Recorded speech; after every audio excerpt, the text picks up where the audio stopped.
तो हम लोग अभी अगले वाले टॉपिक पे चलते हैं। हाँ? ठीक आ रही है आवाज? 6 बजे एक बार याद कर लेना, ठीक है? आवाज ठीक है?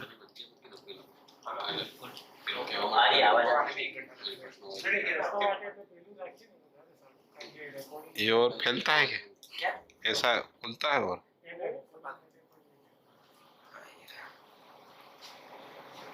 ये वाला इतना ही सेट नहीं ठीक है। हाँ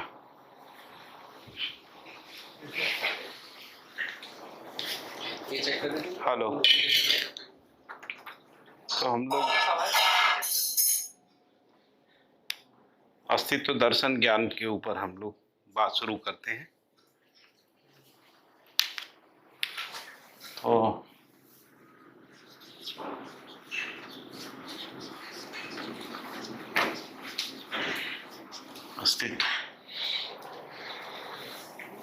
अस्तित्व यानी जो भी है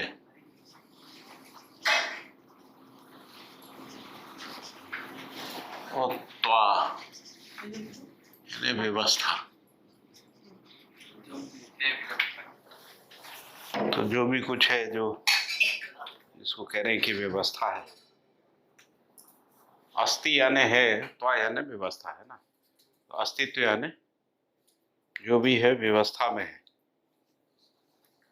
और व्यवस्था शब्द का मतलब है, व्यवस्था का मतलब है नियंत्रण, संतुलन और स्थिरता, निश्चितता। ये जो स्थिति है इसका नाम व्यवस्था है। व्यवस्था का मतलब नियंत्रण की स्थिति, संतुलन की स्थिति और स्थिर और निश्चित स्थिति। स्थिर और निश्चित, स्थिरता और निश्चितता। तो इसको कह रहे हैं कि ये व्यवस्था है। तो यदि हम परमाणु से लेके ग्रह गोल नक्षत्र तक हम देखते हैं तो हर इकाई जो है वो नियंत्रण की स्थिति में है, संतुलन की स्थिति में है और सभी इकाइयों का आचरण निश्चित है। आचरण निश्चित है। यहाँ पर स्थिरता का मतलब है उसका होना निश्चित है और निश्चितता का मतलब उसका आचरण निश्चित है। जब हम निश्चित शब्द का उपयोग कर रहे हैं तो उसका मतलब गति में, और स्थिर शब्द का उपयोग कर रहे हैं तो होने के अर्थ में। जब किसी इकाई का होना निश्चित है तो स्थिरता और उसका आचरण निश्चित हो तो निश्चितता। होना रहना साथ साथ रहता है, इसलिए हर इकाई का अस्तित्व है और हर इकाई का आचरण निश्चित है। इस अर्थ में पूरा अस्तित्व सह अस्तित्व के रूप में व्यवस्था है। जैसे परमाणु है, परमाणु, प्रत्येक परमाणु का आचरण निश्चित है और प्रत्येक परमाणु में जो अंश हैं वो न्यूक्लियस के साथ नियंत्रण की स्थिति में है और एक निश्चित आचरण में है, यानी संतुलन की स्थिति में। ना वो न्यूक्लियस से एक निश्चित अच्छी दूरी में बने रहते हैं, इसलिए संतुलन की स्थिति में। नियंत्रण और संतुलन होने के कारण से हर परमाणु जो है वो निश्चित आचरण के साथ है। निश्चित आचरण में होने का प्रमाण क्या है? तो उसका प्रमाण ये है कि हर परमाणु का आचरण निश्चित है, उसका क्रियाकलाप निश्चित है, उसकी प्रॉपर्टीज निश्चित है ना। हम लोग पीरियोडिक टेबल में जितने भी एलिमेंट्स को पहचानते हैं, सभी एलिमेंट्स का आचरण निश्चित है। कुछ एलिमेंट्स ऐसे हैं जैसे जिनको हम लोग अनस्टेबल बोल सकते हैं ना, जैसे यूरेनियम है या रेडियो एक्टिव एलिमेंट्स हैं। उनका आचरण भी व्यवस्था के अर्थ में निश्चित है, क्योंकि उनका जो क्रियाकलाप है वो इस पृथ्वी में व्यवस्था को बनाए रखने के अर्थ में है। क्या सूर्य के अंदर जो ऊष्मा पैदा करते हैं तो वो ऊष्मा, सूर्य की जो ऊष्मा है वो बाकी सोलर सिस्टम में व्यवस्था के अर्थ में है ना? तो इस प्रकार से उनकी भूमिका भी व्यवस्था के अर्थ में स्पष्ट होती है। इसी प्रकार परमाणु से अणु तक अणुओं का आचरण स्थिर है, क्योंकि परमाणु मूल में स्थिर है और उसका आचरण निश्चित है। तो इसी कारण से हर अणु का, मॉलिक्यूल्स का जो है आचरण निश्चित है। रसायनों का आचरण निश्चित है। रसायनों से बनी हुई प्राण कोशिकाओं का आचरण निश्चित है। निश्चित आचरण होने के कारण से ही हर प्राण कोशिका एक निश्चित क्रियाकलाप के रूप में नई रचनाओं को जन्म देती है और हर रचना का आचरण निश्चित है। जैसे जितने भी प्रकार की वनस्पतियां हैं, सभी वनस्पतियों का आचरण निश्चित है और उनका आचरण भी निश्चित है। और फिर इन प्राण कोशिकाओं से बनी हुई जो जीव शरीर हैं, उनका आचरण भी निश्चित है। मानव के शरीर का आचरण भी निश्चित है। मानव के शरीर में भी जो अंग अवयव हैं, वो नियंत्रण और संतुलन की स्थिति में है, निश्चित आचरण में। और यहाँ तक कि मानव शरीर के अंदर ताप का संतुलन है ना, दाब का संतुलन है। खनिज पदार्थ भी संतुलन की स्थिति में है, जिसको हम कह रहे हैं कि कैल्शियम का संतुलन है, शुगर का संतुलन है, साल्ट का संतुलन है ना। असंतुलन ही रोग है जिसको हम कह रहे हैं। तो मानव शरीर रचना जो है वो संतुलित एनवायरनमेंट के साथ, संतुलित वातावरण के साथ, अंग अवयवों के संतुलन के साथ मानव शरीर रचना है। मानव शरीर रचना के मूल में प्राण कोशिका है। प्राण कोशिका स्वयं में एक निश्चित आचरण के साथ क्रिया है। प्राण कोशिकाओं के मूल में परमाणु का क्रियाकलाप है। परमाणु जो है स्वयं में नियंत्रण, संतुलन और निश्चितता है, निश्चित आचरण के साथ है। इससे पता लगता है कि अस्तित्व में सभी कुछ नियम, नियंत्रण, संतुलन के साथ है। केवल मानव में आचरण की निश्चितता नहीं दिखती है। केवल मानव का जो आचरण है, मानव के शरीर का आचरण तो निश्चित है, लेकिन जब हम मानव की बात करते हैं तो शरीर के साथ जीवन के रूप में जो मानव की अभिव्यक्ति है, उसमें आचरण की अनिश्चितता दिखती है और यही मानव के दुख का कारण है। मानव के जो दुख का, पीड़ा का, समस्या का जो कारण है, वो केवल इतना ही है कि वो नियंत्रण, संतुलन और निश्चित आचरण में नहीं है।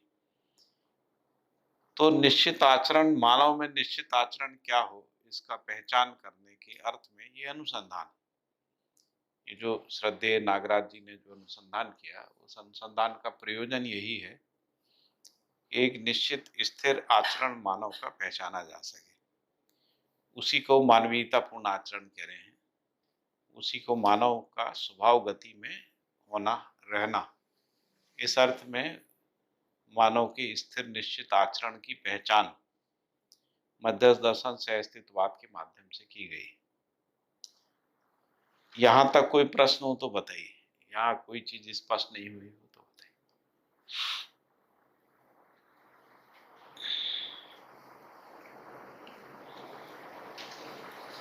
कोई चीज स्पष्ट नहीं हुई हो तो बताइए जी। मतलब सबका आचरण निश्चित था।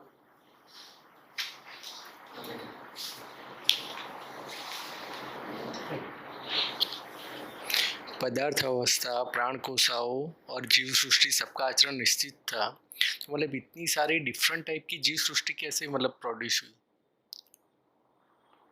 नहीं, डिफरेंट टाइप की जीव सृष्टि क्यों डिफरेंट उत्पन्न टाइप के हुई? एनिमल, हाँ, उत्पन्न कैसे हुई? सबका आचरण पहले मतलब जो भी जनरेट हुआ होगा, हाँ, उसका आचरण निश्चित है, तो वो डिफरेंट टाइप के कैसे बनते गए? व्यवस्था में भागीदारी के अर्थ में, व्यवस्था को प्रमाणित करने के अर्थ में। जैसे शरीर में इतने सारे अंग अवयव क्यों विकसित हुए, तो हर अंग अवयव की एक भूमिका है व्यवस्था को बनाए रखने के अर्थ में।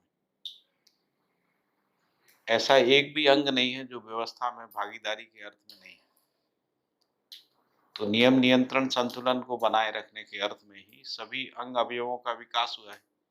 उसी तरीके से सारे जीव संसार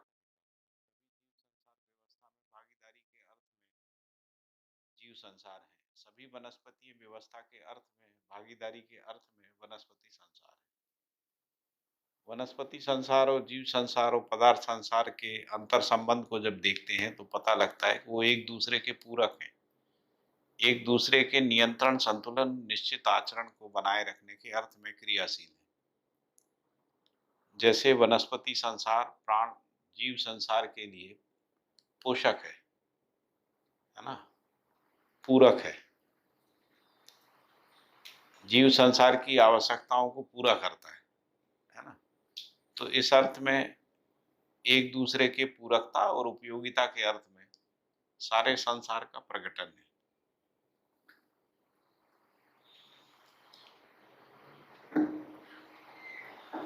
भैया इसमें शायद उनका जो क्वेश्चन है वो थोड़ा मैं अलग से, थोड़ा आवाज कम कर लीजिए तो हो जाएगा, वॉल्यूम कम कर लीजिए। उनका क्वेश्चन ऐसा है कि ये सब इतने प्रकार से अलग अलग कैसे हुए, विविधता कैसे हुई? विविधता कैसे हुई? आचरण निश्चित है, सब कुछ निश्चित है, तो उन तो वैसे मतलब क्या है कि ये पहले दिन से सब इतने ही थे तो फिर अलग अलग कैसे हुए, वो बात उनकी बात है। हाँ हाँ, और उसकी जरूरत क्यों हुई?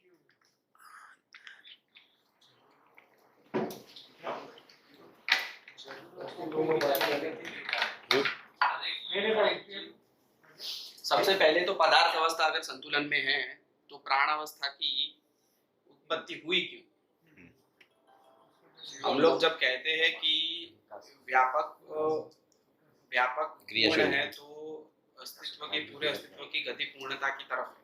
हम लोग इससे तो एक तरफ पूर्णता की मतलब गति है, तो एक साइड हम लोग ये कहते हैं कि भाई संतुलन में अगर ऑलरेडी कोई वस्तु है तो वो अपने स्तर पे पूर्ण है। अगर कोई वस्तु तो अगर ऑलरेडी अगर जो संतुलन में है तो प्राण अवस्था के लिए गति हुई क्यों फिर? क्वेश्चन यहाँ पर।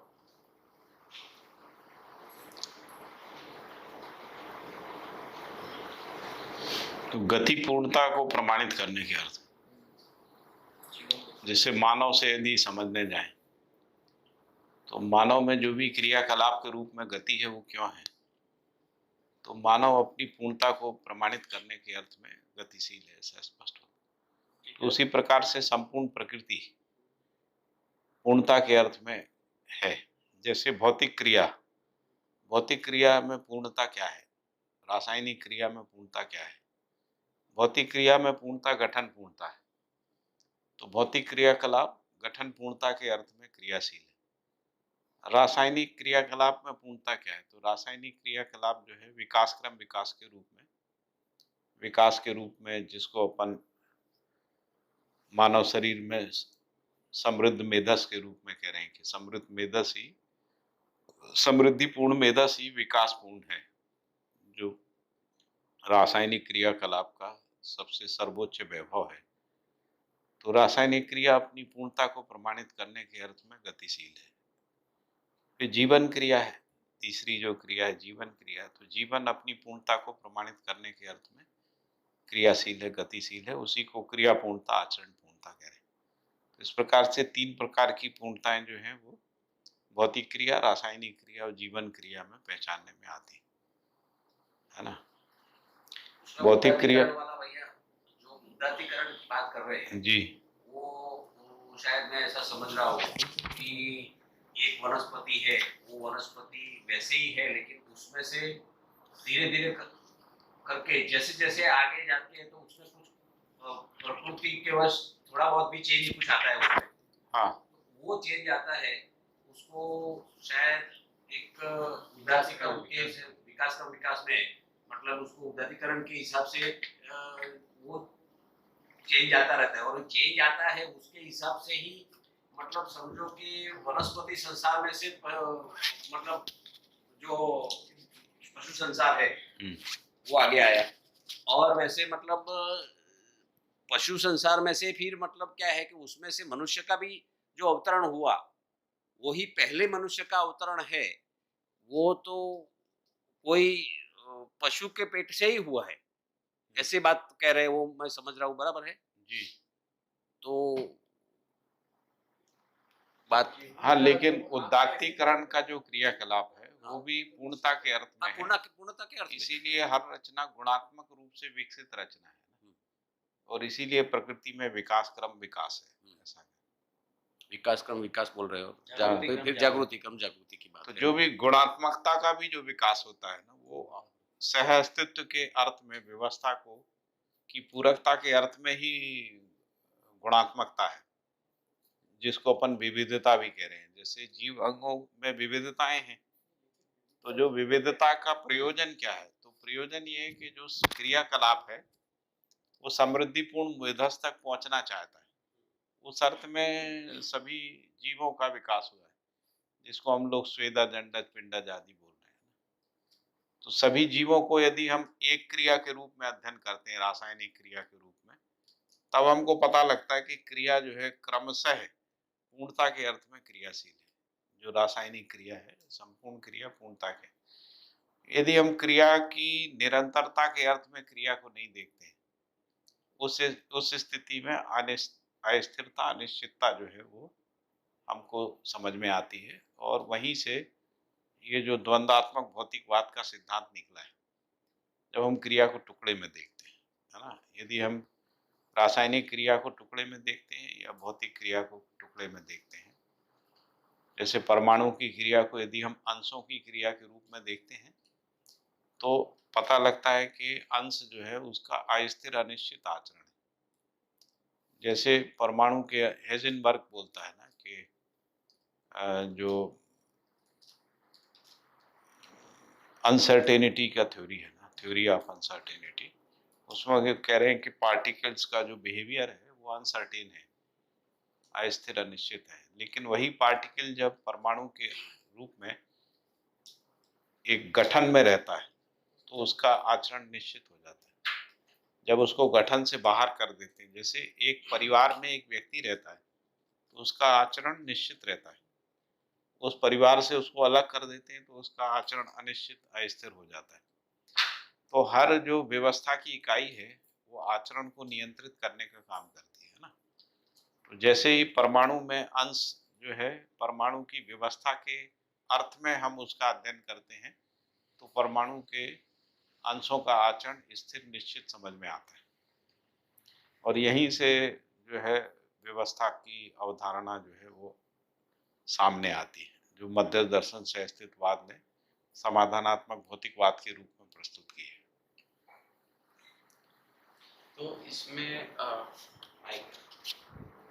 तो इसमें भैया मतलब ये हो गया ना कि जैसे हम लोग इसकी बात कर रहे हैं कि कोई भी जीव संसार या तो फिर प्राणावस्था में अगर उत्पत्ति है, ठीक है, तो मतलब पूरे संसार की अगर अगर गति की बात करें तो वो समृद्ध मेधस बनाने की है, जब प्राण अवस्था और पदार्थ अवस्था के दोनों की बात करते हैं। तो जब जीव अवस्था की बात करते हैं तो मेधस तो एक आ गया है, लेकिन समृद्ध मेधस अभी तक नहीं आया है। तो वो समृद्ध मेधस जब तक नहीं आएगा तब तक मानव नहीं आएगा, और तब तक फिर जागृति क्रम की बात नहीं हो सकती है। ठीक है, मतलब इस रेफरेंस की हम लोग बात कर रहे हैं। तो अभी मतलब जैसे अगर धरती की बात करें तो धरती पे क्या है, तो धरती पे ये जो पदार्थ अवस्था है वो एक पॉइंट पे आकर के संतुलन में आ गई, या तो फिर वो स्टेबल हो गई, ऐसा कह सकते हैं। और जैसे ही मतलब वो संतुलन में है या तो फिर वो व्यवस्था में आ गई, तो फिर वातावरण के प्रभाव में प्राण कोशा की उत्पत्ति हुई। तो अभी बात ये है कि जैसे हम लोग मार्स की अगर बात करें या अर्थ की बात करें, तो मार्स के अंदर भी वो एक पिंड ही है, तो वो भी मतलब पदार्थ अवस्था से बना हुआ है।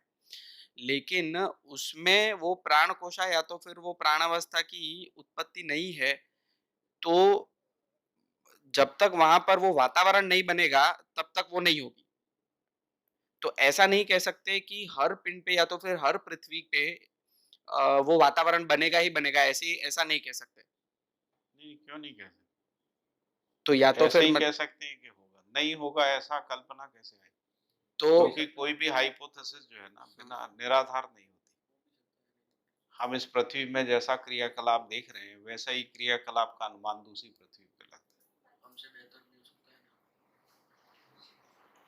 है। जैसे मार्स के ऊपर भी अभी व्यवस्था है, मार्स में जो भी पदार्थ राशि है, वो नियंत्रण संतुलन में है, निश्चित आचरण के साथ। तो फिर मतलब कभी ना तो कभी वहां निश्चित पर आचरण में रहती हुई जो है वो वातावरण को समृद्ध करती है, स्वयं में समृद्ध होती है। जैसे रसायन संसार स्वयं में समृद्ध होता है, भौतिक संसार स्वयं में समृद्ध होता है, रसायनों से समृद्ध हो जाता है, तभी प्राण कोशिकाओं का प्रकटन होता है। तो जो अग्रिम प्रकटन है वो तभी होता है जब समृद्धि हो जाती है। समृद्धि का मतलब ये नहीं होता कि शरीर जैसे बच्चे का शरीर है और पूरा विकसित शरीर है ना? जब एक आयु के बाद जो है बच्चा बड़ा हो जाता है तब उसका शरीर पूरा हो, इसका मतलब ये नहीं है कि जब वो शिशु काल में था तो अनियंत्रण असंतुलन में था, तब भी उसके शरीर के अंग अवयव में संतुलन था, युवावस्था में भी उसके शरीर में अंग अवयव का संतुलन बना रहता है, वृद्धावस्था में भी बना रहता है यदि स्वस्थ रहता है तो, है ना? लेकिन समृद्धि जो है वो क्रमशः आती है ना? तो जो अवस्था परिवर्तन है वो समृद्धि के साथ होता है, उसी को उदात्तीकरण कह रहे हैं। उदात्तीकरण का मतलब है कि अग्रिम विकास में जो है संक्रमित हो जाना, उसको उदात्तीकरण। तो इसका मतलब ये हुआ कि समझो कि जैसे मार्स की अगर बात करें तो उसकी वो व्यवस्था में है ऑलरेडी और वो संतुलन में भी है वो पदार्थ अवस्था, ठीक है। सूर्य के साथ संतुलन में है पिंड के रूप में, हम्म, स्वयं में जितने भी एलिमेंट्स हैं वो अपने आप में संतुलन में संतुलित है। में है, ठीक है। तो वातावरण लेकिन में जो भी कुछ क्रियाकलाप है वो मार्स को बनाए मार्स के गठन को बनाए रखने के अर्थ में संतुलन में है। संतुलन में है, जैसे पृथ्वी का वातावरण पृथ्वी को गठन में बनाए रखने के अर्थ में क्रियाशील है। ठीक है। जैसे मान लीजिए पृथ्वी में जो चुंबकीय धाराएं हैं, तो चुंबकीय धारा के रूप में जो वातावरण है वो पृथ्वी के गठन को बनाए रखने के अर्थ में। यदि चुंबकीय धाराओं में असंतुलन होता तो पृथ्वी जो है विखंडित हो जाती, धूल धूल हो जाती, धूल के बादल में हो जाती। लेकिन यदि कोई पृथ्वी धूल के बादल में हो भी जाती है तो भी वो व्यवस्था नियंत्रण संतुलन में ही रहती है। मानव के अर्थ में वो अनियंत्रण असंतुलन है ना? जीव संसार के अर्थ में अनियंत्रण और असंतुलन है, प्राण अवस्था लेकिन के अर्थ में वो अपने पदार्थावस्था के अर्थ में तो उसमें नियंत्रण संतुलन है, निश्चित आचरण है। चाहे वो धूल हो चाहे पत्थर हो, है ना? चाहे पत्थर से बना पहाड़ हो या पहाड़ सब राशियों से बना हुआ कोई पिंड हो, तो हर पिंड जो है वो नियंत्रण में है, संतुलन में है। जैसे सोलर सिस्टम को देखें तो हर पिंड जो है वो सूर्य से एक निश्चित अच्छी दूरी पर है, इस अर्थ में वो नियंत्रित है। उसकी गति भी नियंत्रित है, निश्चित गति के साथ घूम रहा है, तो वो निश्चित गति के रूप में उसमें नियंत्रण है। सूर्य से निश्चित अच्छी दूरी में होने के कारण से संतुलन है। पृथ्वी का आचरण निश्चित है, यदि मानव के हस्तक्षेप को माइनस कर दें हम, तो पृथ्वी का आचरण निश्चित है। जैसे मानव के शरीर के अंदर जो भी क्रियाकलाप है वो निश्चित क्रियाकलाप, हर अंग अवयव का एक निश्चित क्रिया है और संपूर्ण शरीर का भी एक निश्चित क्रिया है। यानी सभी अंग अवयव मिलकर भी जो क्रिया करते हैं वो सम्मिलित रूप में एक निश्चित क्रिया को करते हैं, है ना? वही निश्चित क्रिया जो है जीवन को अभिव्यक्त करने में सहायक होती है। जीवन जो है उस अनिश्चित क्रियाकलाप यदि शरीर में होता है तो जीवन की अभिव्यक्ति नहीं हो पाती है ना? जीवन अपने वैभव को अभिव्यक्त नहीं कर पाता है। इसमें भैया दो क्वेश्चन एक तो जनरेट हो रहे हैं। एक तो सबसे पहला कि अगर मार्स ऑलरेडी संतुलन में है तो वहां पर प्राणावस्था की उत्पत्ति क्यों नहीं है, सबसे पहला प्रश्न। तो मैं ऐसा समझ रहा हूँ इसीलिए नहीं है क्योंकि वो संतुलन के साथ साथ समृद्ध होने के साथ साथ वहां पर वो वातावरण भी आवश्यक है कि जिसके लिए वो प्राण अवस्था की उत्पत्ति हो सके, तो वातावरण उपलब्ध नहीं है। तो वातावरण और संतुलन दो वस्तु अलग है, बराबर। मेरा मतलब क्वेश्चन उस रेफरेंस में हाँ, मतलब नहीं, वातावरण भी संतुलन में ही रहता है, वो संतुलन में है क्योंकि लेकिन जो वो प्राणावस्था की प्राणावस्था वातावरण बिना पदार्थ राशि के नहीं होता। नहीं होता है, बराबर है। पदार्थ राशि से ही तो वातावरण होता है। जैसे हवा के रूप में वातावरण है, पानी के रूप में, बरसात के रूप में, मौसम के संतुलन के रूप में, या ताप के संतुलन। ताप जो है पदार्थ राशि में ही होता है। तो जो संतुलन का स्वभाव है, जैसे मानव के शरीर का ताप एक निश्चित ताप होता है ना, स्वस्थ शरीर का ताप, सभी के स्वस्थ शरीर, बाहर का वातावरण कितना भी बदल जाए, जैसे -14 से है ना 50 टेम्परेचर तक बाहर का वातावरण, यानी फ्लक्चुएशन जो है 64 या 70 डिग्री का हो, लेकिन अंदर का टेम्परेचर कांस्टेंट रहता है। तो जो भी इकाइयां हैं वो एक ताप के संतुलन में ही इकाई है, ताप के संतुलन में ही इकाई है। यदि एक सीमा तक ताप को सस्टेन करता है ना, एक सीमा के बाद फिर यदि ताप बढ़ता है तो बॉडी डिसइंटीग्रेट हो जाती है ना। तो जैसे ही वो डिसइंटीग्रेट होती है उतने समय के लिए कॉन्फ्लिक्ट पैदा होता है ना, क्योंकि वो एक व्यवस्था से वापस दूसरी व्यवस्था में जाती है। तो शरीर का डिसइंटीग्रेशन होता है तो वापस जो है प्राण कोशिकाएं विघटित होकर पदार्थावस्था में बदल जाती है ना। तो उतना जो क्षण है जिसको अपन कह रहे हैं कि उस क्षण में, लेकिन एक व्यवस्था से दूसरी व्यवस्था में ही जाती है, अव्यवस्था में नहीं जाती है ना। ये जो सिद्धांत है वो अपन को पहचानने में आता है। तो वही उस सिद्धांत के रेफरेंस में वहां पर समझो कि पृथ्वी के अलावा काफी पूरे सोलर सिस्टम की बात करें, बाकी की ग्रह की बात नहीं करते, तो और कोई जगह पर अभी प्राणावस्था की उत्पत्ति नहीं है। नहीं, हमको पता नहीं है, ऐसा बोल सकते। जैसे गैलेक्सी है हमारी मिल्की वे गैलेक्सी में किसी सूर्य में हो सकता है कोई नहीं, वो तो हो सकता है, लेकिन अपने सोलर सिस्टम में अभी नहीं अपने है। सोलर सिस्टम में नहीं। हाँ ठीक है। तो ये भी हो सकता है कि अपने सोलर सिस्टम में आवश्यकता नहीं। जो आवश्यकता है व्यवस्था के अर्थ में वो यही है कि किसी एक सोलर सिस्टम में किसी एक ग्रह में ही ये घटना घटती होगी। जब पृथ्वी किसी कारण से विघटित होगी तब वो किसी दूसरे प्लेनेट में वो वातावरण का निर्माण होगा। और हाँ, तो वो वातावरण का निर्माण होगा, तो हाँ। अभी भले ही वो संतुलन में है, लेकिन वो वातावरण का निर्माण जब तक नहीं होगा तब तक वो प्राण कोशा नहीं हो तो पाएगी। निश्चित ठीक है। रूप से जो बात, जैसे गर्भस्थ शिशु है तो एक निश्चित वातावरण में ही उसके शरीर का विकास होता है। बराबर, ठीक है। वातावरण नहीं हो तो नहीं होता है। वो नहीं होता है। तो जैसे तो वातावरण को बनाए रखने का काम भी प्रकृति ही करती है। वातावरण कौन बनाता है? प्रकृति ही बनाते हैं। बनाती है। तो वही प्रकृति एक निश्चित वातावरण को बनाती है जो निश्चित व्यवस्था में रहती है।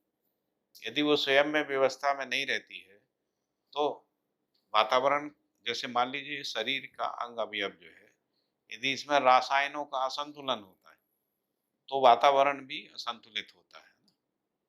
तो जो शरीर का वातावरण ताप दाब के साथ है वो संतुलन की स्थिति में है। वायु का संतुलन है, ताप का संतुलन है ना। जो 5 प्रकार के जो भूत है उन सब का संतुलन है ना, जिसमें हम वायु का संतुलन, अग्नि का संतुलन है ना, जल का संतुलन, और पदार्थ राशि के रूप में भूमि का संतुलन जो बोलते हैं ना, तो वो सबका संतुलन शरीर में रहता है। पंच तत्वों के संतुलन में ही शरीर रचना है।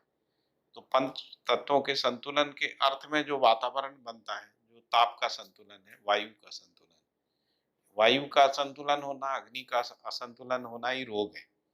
आयुर्वेद में जो है अग्नि को सबसे महत्वपूर्ण माना है। अग्नि का असंतुलन रोग को जन्म देता है, जिसको हम लोग एजिंग बोलते हैं ना। एजिंग का मतलब है कि अग्नि क्षीण होती है। तो अग्नि अपने संतुलन से थोड़ा सा विचलित वो होती है, तब उसको कहते हैं कि वो रोग है। आमतौर पे नहीं होता है ना। आमतौर पे यदि आदमी शरीर की व्यवस्था को पहचान के उसके अनुरूप अपने आहार को और क्रियाकलाप को निश्चित करता है तो एजिंग भी नहीं होती है ना। लेकिन एक निश्चित अवधि जरूर होती है, हर क्रिया की एक निश्चित अवधि होती है। उसी प्रकार से शरीर की भी एक निश्चित अवधि होती है। तो मतलब जैसे अगर ऐसा कह सकते हैं कि पृथ्वी पर ये जो वातावरण बना वो कोई घटना नहीं है, वो मतलब अस्तित्व सहज विधि से हुआ है। अस्तित्व सहज विधि से। मतलब अस्तित्व- ऐसा नहीं है कि वो एक रैंडम घटना हो गई तो वो घटना के रेफरेंस में उसको देख सकते हैं, वातावरण का उत्पन्न होना। संतुलन में तो था ही पदार्थ अवस्था, लेकिन वो पदार्थ अवस्था संतुलन में रहना और वातावरण का मतलब प्राण कोशा के लिए वातावरण बनना वो एक घटना हो गई, और वो घटना के रेफरेंस में फिर वो इवोल्यूशन के रेफरेंस में वो मल्टीप्लाई होता गया, तो वो इवोल्यूशन फिर समझ में आता है। लेकिन वो जो घटना है वो प्रकृति सहज विधि से होनी है, वो ऐसा नहीं है कि रैंडम घटना हो गई। मैं ऐसा मतलब ऐसा समझ सकते हैं। ऐसे ही है, क्योंकि जो जड़ प्रकृति में जो विषम क्रिया है, हम्म, विषम क्रिया भी व्यवस्था को बनाए रखने के अर्थ में, जैसे वनस्पति संसार का विघटन जो है ना, वो मट्टी को समृद्ध करने में सहायक होता है। तो इसलिए जो विषम क्रिया के रूप में जो विघटन है, जैसे मानव शरीर, जीव शरीरों का की मृत्यु है ना, विघटन है, तो वो विघटन मट्टी में जाके मट्टी की पोषकता को बढ़ाता है। तो इसलिए पूरकता के अर्थ में, उभय समृद्धि के अर्थ में क्रियाकलाप है। और ये उभय समृद्धि का जो क्रिया है वो अग्रिम रचना को जन्म देने के अर्थ में, अग्रिम वातावरण को और समृद्ध करने के अर्थ में रहता है। क्योंकि मट्टी समृद्ध होती है तो वनस्पति संसार समृद्ध होता है, वनस्पति संसार समृद्ध होता है तो जीव संसार समृद्ध होता है। हम कहीं पे पेड़ पौधे लगा देते हैं, पशु पक्षी आने लगते हैं ना, तो पशु पक्षी समृद्ध होते हैं तो मानव शरीर समृद्ध होते हैं। इसीलिए, क्योंकि अस्तित्व सहस्तित्व है ना, अस्तित्व को यदि हम टुकड़े में देखते हैं तो हमको स्पष्ट नहीं होता। यदि संपूर्ण क्रियाकलाप को उसकी निरंतरता के अर्थ में देखते हैं, उसी को मैंने कहा था कि वो सह अस्तित्ववादी विज्ञान है। सह अस्तित्ववादी विज्ञान ही व्यवस्था का विज्ञान है ना। अभी जो विज्ञान है वो विखंडन विधि से है। विखंडन विधि से किसी भी इकाई का अध्ययन करते, एक व्यक्ति का अध्ययन करने से मानवीयतापूर्ण आचरण नहीं निकलता है, सर्वमानव का अध्ययन करने से ही मानवीयतापूर्ण आचरण निकलता है। तो इसमें जैसे हम लोग भैया ये कह रहे हैं कि प्राण जीव सॉरी ये पदार्थ अवस्था से प्राण अवस्था की जो उत्पत्ति है वो जीवन के दबाव की वजह से हो सकती है। जीवन का ही दबाव होता है, जीवन का वातावरण का दबाव। जीवन का वातावरण आशा विचार इच्छा के रूप में है ना। मन वृत्ति चित्त बुद्धि आत्मा का जो वातावरण है वही जीवन का वातावरण है ना। उसी वातावरण के दबाव में जीवन अपने को अभिव्यक्त करता है, उसके आधार पे शरीर में अंग अवयवों का विकास होता है। जीवन देखना चाहता है, सुनना चाहता है, अभिव्यक्त होना चाहता है, इसीलिए सारा स्वर तंत्र विकसित होता है ना। भाषा भी इसी प्रकार से विकसित होती है। भाषा क्या चीज है? भाषा जो है अस्तित्व सहज प्रकटन है ना। भाषा जो है अस्तित्व सहज श्रुतियों का प्रकटन है ना। श्रुतियां जो होती हैं अस्तित्व में, वो ध्वनि के रूप में रहती हैं, नाद के रूप में रहती हैं, शब्द के रूप में रहती हैं, लय के रूप में रहती हैं, गति और तरंग के रूप में श्रुतियां रहती हैं। तो लय गति तरंग के रूप में जो पदार्थ के अंदर क्रियाकलाप है वो श्रुतियों के रूप में पदार्थावस्था में ध्वनि के रूप में रहता है। इसलिए पदार्थावस्था में जो भी ध्वनि होती है वो हार्मोनियस साउंड होती है ना, जिसको श्रुति सम्मत ध्वनि कह सकते हैं। श्रुति सम्मत ध्वनि ही जब जीव संसार में प्रकट होती है तो श्रुति सम्मत नाद होता है। जैसे पशु पक्षी जीव संसार जो आवाज करते हैं वो सब एक निश्चित हार्मोनियस साउंड है, जिसको हम लोग नाद कहते हैं, जिसको स्वर ध्वनियाँ होते हैं। नाद का मतलब स्वर ध्वनियाँ होती है। स्वर ध्वनियाँ जो है वो एक प्रकार की हार्मोनियस साउंड है। जो भी साउंड अस्तित्व में जितने भी जीव संसार हैं, जो भी आवाज पैदा करते हैं, वो व्यवस्था के अर्थ में, अग्रिम रचना के अर्थ में, या अपनी क्रियाकलाप को व्यवस्था के अर्थ में निश्चित करने के अर्थ में वो आवाज करते हैं, नाद जो पैदा करते हैं। वो आप सभी पशु पक्षी जीव जानवरों में उन नाद को पहचान सकते हैं। जैसे गाय एक प्रकार की आवाज करती है, उसका एक प्रयोजन है ना, उसका प्रयोजन है। जैसे वो अपने बच्चे को बुलाने के लिए भी उसका उपयोग करती है। जैसे ये झींगुर एक प्रकार की आवाज करती है। झींगुर होते हैं ना जो आवाज करते रहते हैं बरसात के दिनों में, तो वो जो साउंड करते हैं उस साउंड में कोई एक प्रकार की वनस्पतियां जो है विकसित होती हैं। तो व्यवस्था को बनाए रखने के अर्थ में सभी नाद हैं। यही नाद जब मानव में आते हैं तो शब्द के रूप में होते हैं। शब्द जो है व्यवस्था को प्रमाणित करने के अर्थ में होते हैं। मानव में शब्द से ही भाषा का विकास हुआ है। भाषा जो है मानव को प्रमाणित करने के अर्थ में एक सहायक क्रिया है। तो जो श्रुति के रूप में श्रुति सम्मत जो अस्तित्व में प्रकटन है, जो मानव में भाषा के रूप में प्रकट होता है, मानव में संपूर्ण भाषा जो है अपने को प्रमाणित करने के अर्थ में, अपने होने को प्रमाणित करने के अर्थ में, अपने व्यवस्था में होने के अर्थ में, उसको प्रमाणित करने के अर्थ में भाषा ही क्रियाकलाप है मानव में।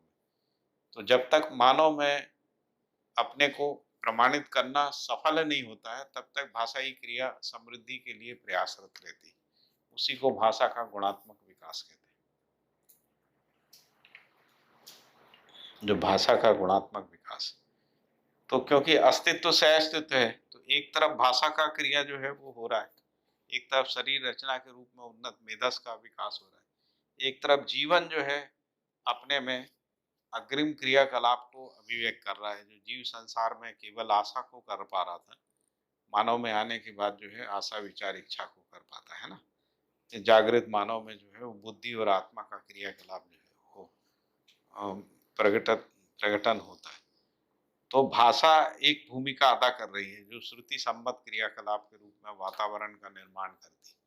दूसरी तरफ जो शरीर में भौतिक रासायनिक रचना के रूप में शरीर का क्रियाकलाप है, वो एक प्रकार से जीवन को अभिव्यक्त करने के अर्थ में एक समृद्धिपूर्ण मेधस को तैयार कर रहा है ना।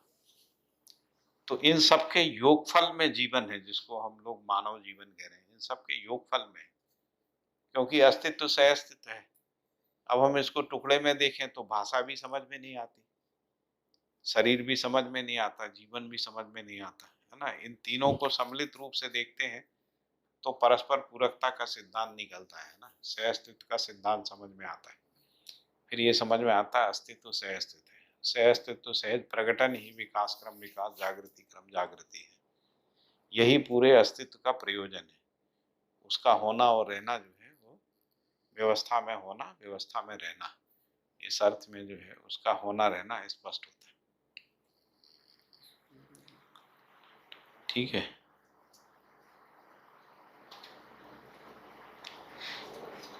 तो ये भाषा कठिन तो नहीं हो रही है? नहीं समझ आ रही है। समझ में आ रही है। सर तो फिर ये बात करते हैं ना हम कि वॉल्केनिक इरप्शन और ये सब चीजें है, ओके, मतलब वॉल्केनिक इरप्शन है, फिर सुनामी है, ये सब चीजें नेचुरल चीज। मान लीजिए शरीर में डकार आती है, हाँ नेचुरल है, ये नेचुरल है, वो व्यवस्था के अर्थ में होती है। मान लीजिए कोई गलत चीज आपके अंदर चली, वमिट्स होते हैं ना, तो व्यवस्था को बनाए रखने के अर्थ में वमिट होता है। आपके अंदर कोई ऐसी चीज चली गई है जो व्यवस्था में पच नहीं सकती है, तो शरीर उसको बाहर फेंक देता है ना। जैसे बुखार आता है, बुखार व्यवस्था को बनाए रखने के अर्थ में होता है। तो ये सारी चीजें जो है, बुखार नहीं आता है उसको बड़ा रोग होता है ना। बुखार आता है मतलब शरीर स्वस्थ है।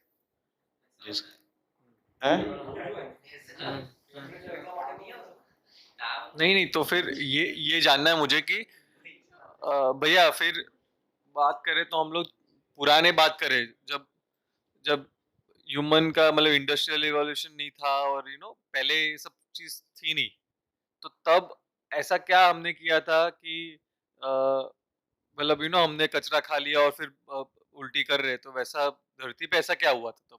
क्यों वॉल्केनिक इरप्शंस हुए, वो सब क्या हुआ तब क्यों हुआ? ये कहा कि जो भी क्रिया, धरती को आप मान लो शरीर का क्रिया है ना, जैसे शरीर में क्रिया है वैसे ही पृथ्वी में एक क्रिया, पृथ्वी भी एक इकाई है अपने आप। तो शरीर में जो भी क्रियाकलाप होता है वो व्यवस्था के अर्थ में होता है। जैसे छींक आती है ना, तो व्यवस्था के अर्थ में आती है। अव्यवस्था कहीं हो रही है, उसको व्यवस्था में लाने के लिए जो अंदर का वातावरण है वो एक ऐसा वातावरण पैदा करता है जिससे वो चीज निकल जाए, ताकि शरीर फिर ऑर्डर में। वैसे ही पृथ्वी में जो क्रियाकलाप होता है, चाहे वाल्केनो हो, चाहे जिसको अपन भूकंप कह रहे हैं, भूकंप है ना, आदि आंधी भी आना भी, बाढ़ आना भी, जो भी कुछ होता है, वो व्यवस्था के अर्थ, उसको आप निरंतरता के अर्थ में देखेंगे। जैसे गंगा में हर साल बाढ़ आती है, लेकिन गंगा की जो बाढ़ है वो गंगा के जो तराई के इलाके, मैदानी इलाके हैं, उसमें एक नई मिट्टी को जमा कर देती है ना। नई मिट्टी को जमा करने से बहुत सारा जीव संसार और वनस्पति संसार और मानव की जो इकोनॉमी है ना, उसको सेट कर देती है। अभी बाढ़ हमको डिसऑर्डर में दिखती है ना, जैसे रेगिस्तान में आंधी आती है, आंधी आती तो आपको हवा का बहना डिसऑर्डर लगता है, ऐसा लगता है केओटिक है। लेकिन जब वो आंधी चली जाती है तो रेत में रिपल मार्क बनते हैं ना। रिपल मार्क ये बताते हैं कि उसमें इनहेरेंट हार्मोनी है, तभी तो रिपल मार्क हार्मोनियस होते हैं। सारे रिपल मार्क्स हार्मोनियस होते हैं ना। वो कैसे बनते हैं? जो आंधी के कारण से जो हवा बहती है उसमें इनहेरेंट हार्मोनी रहती है। जैसे सैंड ड्यून्स बनते हैं ना, सैंड ड्यून्स बनते हैं। सैंड ड्यून्स एक निश्चित एंगल के ही बनते हैं। पूरी दुनिया में सभी रेगिस्तानों में जो सैंड ड्यून बनते हैं उनका एंगल निश्चित है, उनका गणित फिक्स है। तो ये जो गणित फिक्स कैसे हुआ? यदि कियोटिक थी, आंधी कियोटिक थी, तो इससे लगता है कि कियोस नहीं है, एग्जिस्टेंस में कियोस नहीं है। हमको कियोस लगता है ना, क्योंकि हम उसको आंधी को टुकड़े में देख रहे हैं। आंधी को क्रिया की निरंतरता में देखते हैं तो पता लगता कोई कियोस नहीं है ना। वो मतलब उसको अनिवार्य हम लोग क्योटिक इसलिए देख रहे हैं क्योंकि वो हमारे लिए मतलब सुलभ वातावरण नहीं है आंधी में रहना, इसीलिए हम लोगों को ऐसा लगता है। लेकिन अस्तित्व के रेफरेंस में देखेंगे तो वो व्यवस्था में ही है। हाँ, क्योंकि मानव के अंदर आंधी से बचने की क्षमता को प्रकृति ने पहले से रखा हुआ है। मतलब आप आंधी में कैसे बच सकते हैं, ये आपके अंदर इस समझ को विकसित किया है ना अस्तित्व ने। तो जो आंधी चल रही है वो ताप के संतुलन को बनाने के अर्थ में भी है।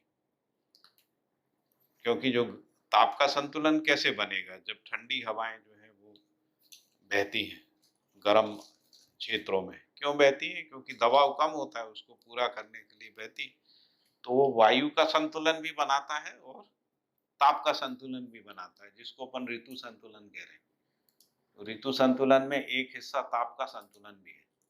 तो जो यदि ताप असंतुलित ही नहीं होगा तो गर्मी ठंडी बरसात कैसे होगी? ठंडी गर्मी बरसात नहीं होगी तो उत्पादन नहीं होगा, है ना। क्योंकि ठंडी गर्मी बरसात के योगफल में ही सभी वनस्पतियों का उद्भव होता है ना।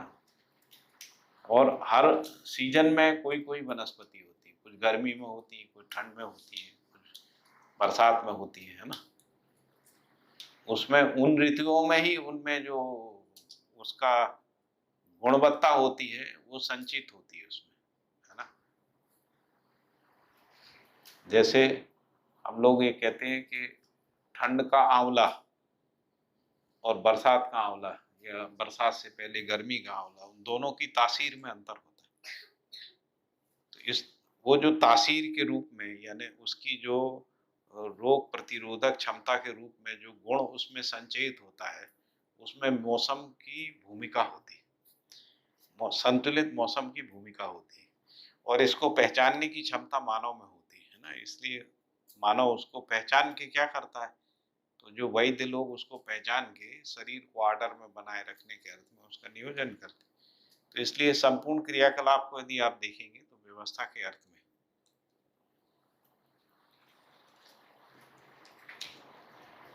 सभी तो मतलब भैया अल्टीमेटली तो बात यही निकल रही है कि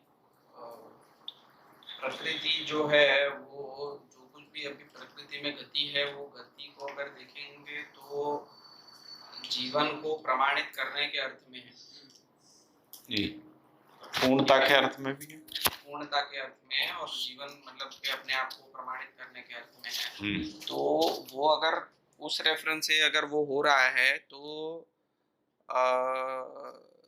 फिर वो व्यापक का प्रभाव है कि जीवन के प्रभाव की वजह से ये पूरा चल रहा है। जीवन को अगर आप व्यक्ति के रूप में देखेंगे तो नहीं आएगा इसमें। यदि संपूर्ण जीवन को देखेंगे, मान लीजिए इस पृथ्वी पे जितने भी जीवन है उन संपूर्ण जीवन को कलेक्टिवली देखेंगे, तभी आपको स्पष्ट होगा। आप एक व्यक्ति के आधार पर सोचेंगे समझ में नहीं आएगा, क्योंकि अस्तित्व सह अस्तित्व है। जैसे एक मानव समझ में नहीं आता, एक मानव का कोई आचरण समझ में नहीं आता। सर्व मानव के आचरण में एक मानव का आचरण समाया रहता है ना। जैसे पृथ्वी, अकेले पृथ्वी का आचरण देखेंगे समझ में नहीं आएगा, क्योंकि पृथ्वी का आचरण सूर्य के आचरण के योगफल में है, चंद्रमा के आचरण के योगफल में है। तो केवल हम कहें कि पृथ्वी का वातावरण ऐसा नहीं है। पृथ्वी में जो है ठंडी गर्मी होती है, दिन रात होता है, वो सूर्य के कारण से भी होता है ना। तो सूर्य के योगफल में ही पृथ्वी का आचरण है, या कुछ ऐसी भी क्रियाएं होती हैं जो चंद्रमा के कारण से होती हैं, या दूसरे ग्रहों के कारण से भी होती हैं, जो हमको इनविजिबल हैं लेकिन उनके प्रभाव रहते हैं। जैसे हम लोग ज्योतिष में कहते हैं नक्षत्रों का भी प्रभाव होता है ना, ग्रहों का भी प्रभाव होता है। जो कुंडली होती है ना, उसमें ग्रहों का प्रभाव भी होता है, और फिर जो नक्षत्र हैं उनके प्रभाव भी जो है मानव के क्रियाकलाप को प्रभावित करते हैं। ज्योतिष शास्त्र में जिसका अध्ययन किया गया है, यदि ज्योतिष शास्त्र को भी हम थोड़ी देर के लिए दूर भी कर दें, है ना, तो भी हम लोग पृथ्वी में जो भी क्रियाकलाप है ना, वो क्रियाकलाप में बाकी प्लेनेटरी बॉडीज की भूमिका है। तो बाकी प्लेनेटरी बॉडी में जो भी उनका आचरण है उसमें पृथ्वी की भूमिका है ना, क्योंकि अस्तित्व सहअस्तित्व है, सबके योगफल में ही वातावरण है। मतलब इस सोलर सिस्टम का जो वातावरण है वो किसी एक प्लेनेट का वातावरण नहीं है, है ना। सभी जो सोलर सिस्टम के सभी प्लैनेट्स के योगफल में एक वातावरण है, और उस योगफल में ही पृथ्वी में जो है जीवन की घटना है।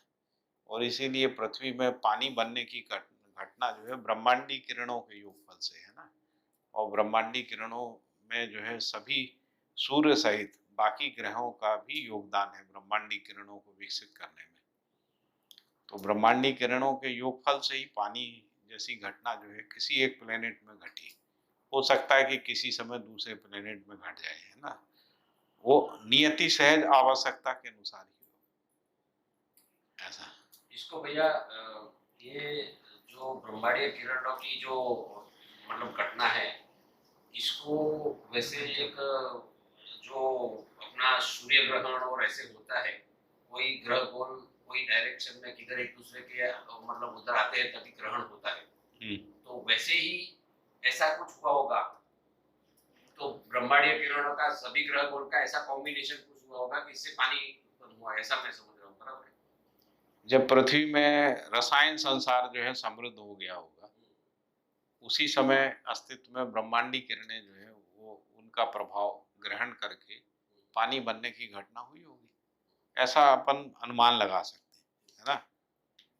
ऐसा अपन अनुमान लगा सकते हैं। ब्रह्मांडी किरणें भी एक सीमा तक ही इस पृथ्वी को आती है, तभी इस पृथ्वी में जीवन है।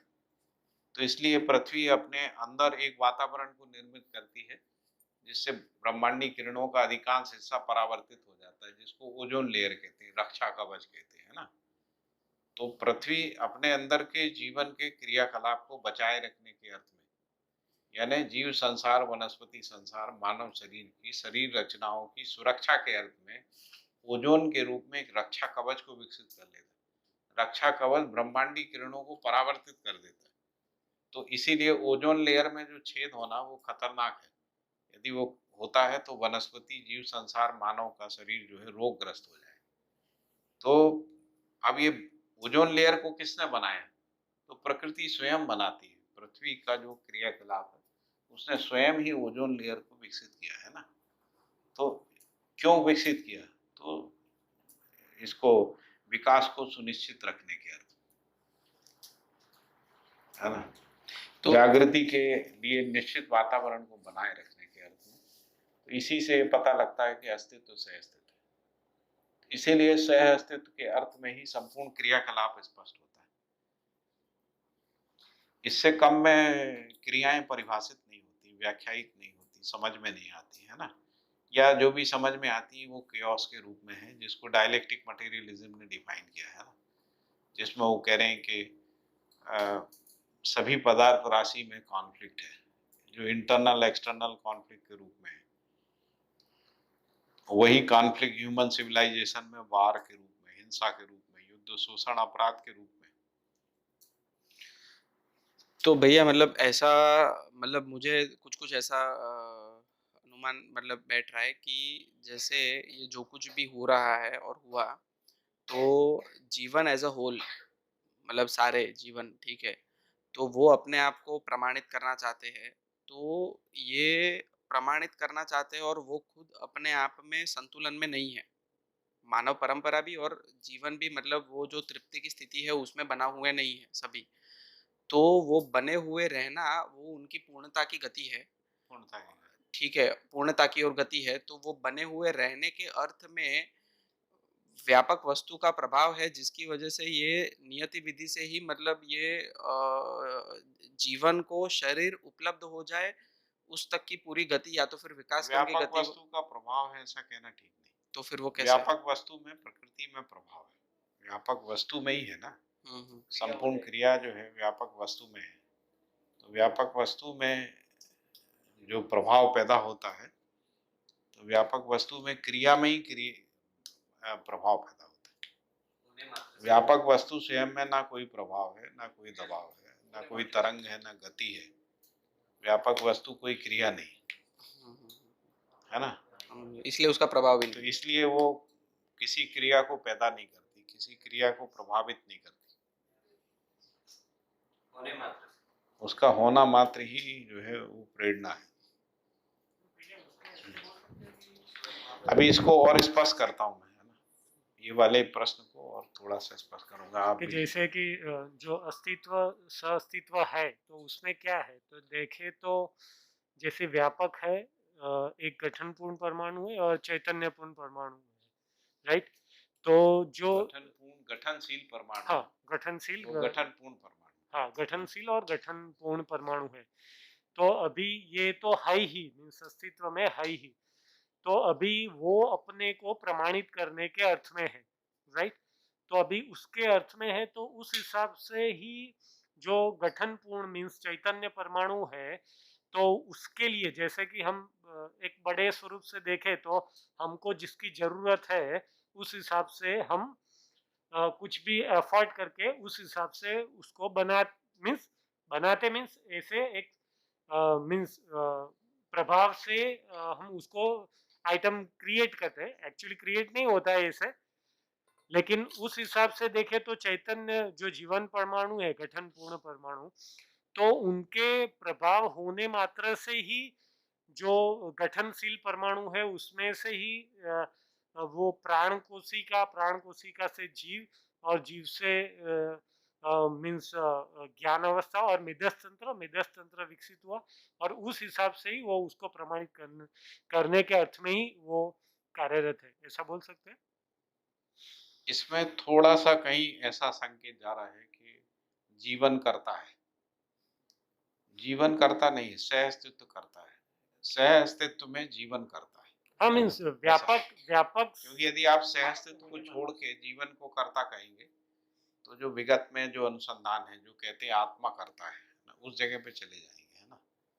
आत्मा का कर्ता होना प्रमाणित नहीं होता है, क्योंकि आत्मा सह अस्तित्व में आत्मा है ना। इसीलिए आत्मा जो है व्यापक वस्तु में डूबी भीगी घिरी हुई होने के अर्थ में अपने अस्तित्व को पहचानती है। हाँ मीन्स जो व्यापक के साथ सह अस्तित्व है ना, राइट, तो व्यापक के साथ सह अस्तित्व के रूप में ही आत्मा का अस्तित्व है। मीन्स व्यापक से ही वो एनर्जी या व्यापक से क्योंकि रिक्त मुक्त नहीं है, राइट। हाँ, लेकिन वो प्रमाणित करने के अर्थ में है, तो जो स्थिति गति नित्य वर्तमान है तो उसके संदर्भ से ही एक दूसरे को प्रभावित सह-अस्तित्व में करते रहते हैं, और वो निरंतर प्रक्रिया प्रमाणित करने के अर्थ में भी बोल सकते हैं, या प्रमाणित होने के अर्थ में क्रिया, ऐसा भी कह सकते हैं। प्रमाणित होने के अर्थ में क्रिया है ऐसा बोलना ज्यादा ठीक है। करने के अर्थ में जो है वो कर्ता पद है, व्यक्तिवादी क्रिया के रूप में भाव जाता है।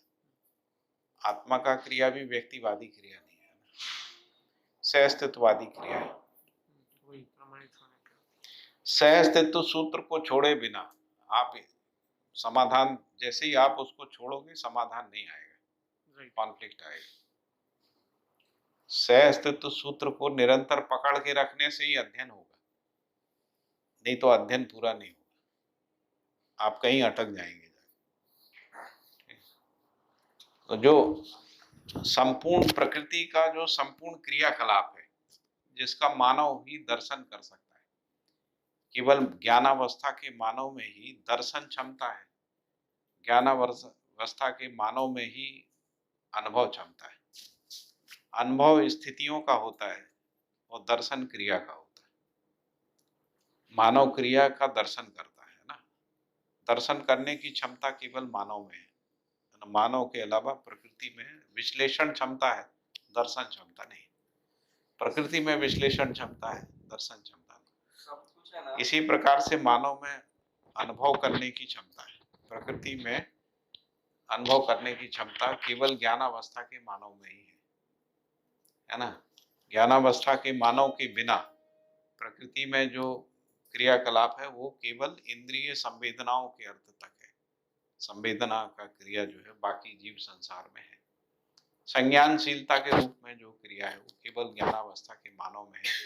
संज्ञानशीलता बस ही मानव प्रकृति का दर्शन करता है और व्यापक वस्तु का अनुभव करता है। ये क्षमता केवल ज्ञानावस्था के जागृत मानव में है। अजागृत मानव में दर्शन क्षमता भी अपूर्ण है और अनुभव क्षमता भी अपूर्ण है। भैया इसके रेफरेंस में ये जो बात हो रही है ना, इसके रेफरेंस में मैंने एक शायद बाबा जी का एक वीडियो देखा था। जिसमें बाबा जी ने ये बोला था कि सारे ये जो प्रकृति के क्रियाकलाप है वो मेरे जीवन को प्रमाणित करने के लिए हो रहे हैं।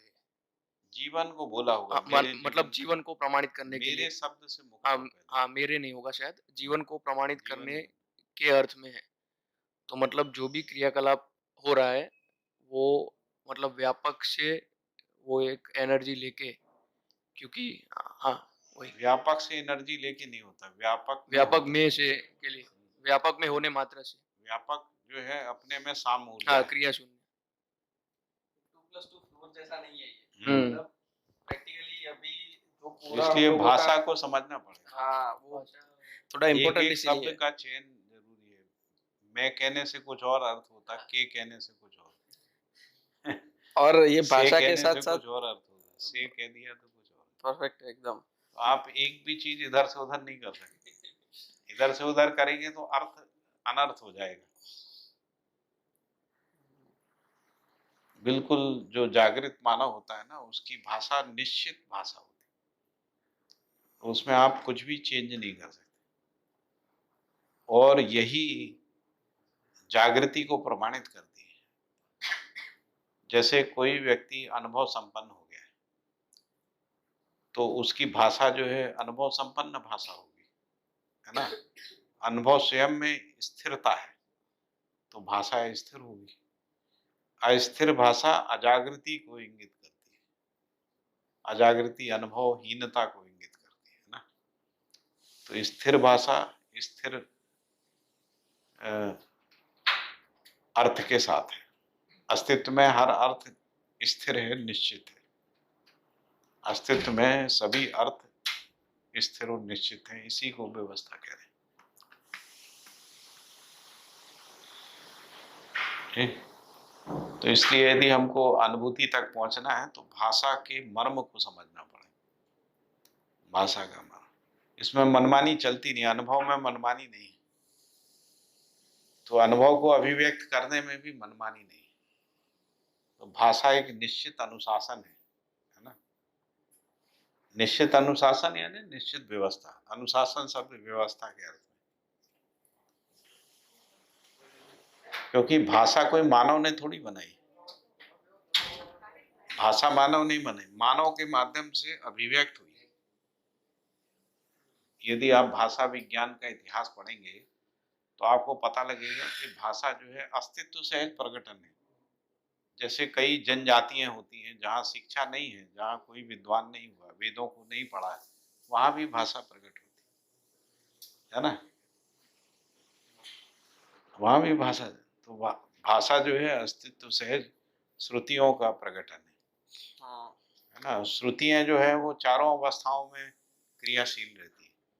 पदार्थावस्था में ध्वनि के रूप में रहती है, प्राणावस्था में ध्वनि सहित कार्य संकेत के रूप में रहती है, जीवावस्था में ध्वनि कार्य संकेत सहित नाद है, मानव में, और शब्द भी है, जीवावस्था में नाद सहित शब्द है, क्योंकि जीव संसार कुछ शब्दों को पहचानने लगते हैं ना। जैसे गायों के नाम रखते हैं, वो अपने नाम को पहचानने लगते हैं ना, तो शब्द तक है। मानव में ध्वनि, कार, संकेत, नाद, शब्द सहित भाषा और भाषा विज्ञान है। भाषा विज्ञान का भी प्रकटन मानव में हुआ है, और भाषा विज्ञान से भी आगे साहित्य है, और साहित्य का प्रयोजन मानव को प्रमाणित करने के अर्थ में, जीवन को प्रमाणित करने के अर्थ में ही भाषा जो है उद्गमशील है। भाषा का उद्गमशीलता जो है वो प्रमाणित करने के अर्थ में है। जब भाषा क्रिया की निरंतरता को हम चारों अवस्थाओं में, श्रुति सम्मत चारों अवस्थाओं में देख पाते हैं, तभी हमको भाषा का प्रयोजन स्पष्ट होता है। नहीं तो भाषा का प्रयोजन स्पष्ट नहीं होगा। प्रयोजन सहित ही भाषा विज्ञान स्पष्ट होगा, नहीं तो हम भाषा विज्ञान में ही फंस जाएंगे, है ना। ऐसा ठीक है। तो क्रिया को निरंतरता में देखना, तभी उससे प्रयोजन और लक्ष्य का पहचान। तो बाबा जी जो समाधान, समृद्धि, अभय, सहस्तित्व जीवन लक्ष्य को पहचान पाए, सुख, शांति, संतोष, आनंद के रूप में जीवन लक्ष्य को, समाधान, समृद्धि मानव लक्ष्य को, है ना, मानव परंपरा में जागृति, अखंड समाज, सार्वभौम व्यवस्था लक्ष्य को पहचान पाए, तो वो क्रिया की निरंतरता के रूप में देख पाने के कारण से पहचान, जो अभी तक विज्ञान संसार नहीं पहचान पाया, उसका मूल कारण ये, विज्ञान संसार कह रहा है संपूर्ण क्रियाकलाप अस्तित्व में अनंत दिशाओं में जा रहा है, उसका कोई लक्ष्य नहीं, ऐसा विज्ञान संसार का निष्कर्ष है। बाबा जी कह रहे हैं कि संपूर्ण क्रियाएं एक निश्चित लक्ष्य की ओर है। जैसे जीवन में संपूर्ण क्रियाकलाप सुख, शांति, संतोष, आनंद के अर्थ, मानव में समाधान, समृद्धि, अभय, सहस्तित्व, मानव समाज में संपूर्ण क्रियाकलाप अखंड समाज, सार्वभौम व्यवस्था के अर्थ में, और इसीलिए मानव समाज में परिवार से लेके विश्व परिवार तक गठन क्रिया है। परिवार से समाज, समाज से राष्ट्र, राष्ट्र से अंतरराष्ट्र, इस रूप में गठन है। तो ये गठन का क्रिया जो है क्यों है, प्रश्न आएगा, है ना। तो लक्ष्य के अर्थ में अखंडता क्या है, तो स्थिरता है। अखंडता स्थिरता है ना, जिसको सार्वभौम व्यवस्था कहते हैं, स्थिरता है। अखंड समाज ही न्यायपूर्ण व्यवहार की निरंतरता के रूप में, जिसको अपन कह रहे हैं न्यायपूर्ण व्यवहार की निरंतरता के अर्थ में क्रियाशील होता है। तो जब तक अखंड समाज नहीं है, तब तक न्यायपूर्ण व्यवहार की निरंतरता नहीं। व्यक्ति में कोई न्याय हो सकता है एक सीमा तक, लेकिन अखंड समाज में ही न्यायपूर्ण व्यवहार की निरंतरता प्रमाणित होती है। तो जब तक मानव अखंड समाज के अर्थ में अपने को प्रमाणित नहीं कर लेगा, तब तक मानवीय क्रिया चलती रहेगी। उसके बाद प्रमाणित करने के बाद उसकी निरंतरता है। जैसे कोई भी, जैसे हाइड्रोजन ऑक्सीजन मिलके पानी का एक आचरण बना, तो पानी का आचरण, पानी की आचरण की निरंतरता के रूप में बना रहता है। तो जब भी मानवीयतापूर्ण आचरण इस पृथ्वी पे प्रकट होगा, तो अपने आचरण की निरंतरता तक जाके, निरंतरता तक जाके ही तृप्त होगा। ठीक है। इस प्रकार से हम सभी क्रियाओं की सार्वभौमिकता को, सार्वभौमता को पहचान पाते हैं, और सार्वभौमिकता और सार्वभौमता के अर्थ में ही हमको लक्ष्य और प्रयोजन स्पष्ट होता है। लक्ष्य को पहचाने बिना दिशा भी स्पष्ट नहीं होती। विकास कोई एक दिशा है, ये स्पष्ट नहीं होती, है ना। समझ में आता है। इसी को बाबा जी ने सहअस्तित्ववादी विज्ञान के अर्थ में विज्ञान का प्रयोजन स्पष्ट किया है। मानवीयतापूर्ण आचरण के अर्थ में मानवीयतापूर्ण आचरण के प्रयोजन को स्पष्ट किया है ना। उसी में निश्चित आचरण का पहचान होता है। ऐसा है। अद्भुत है, अद्भुत।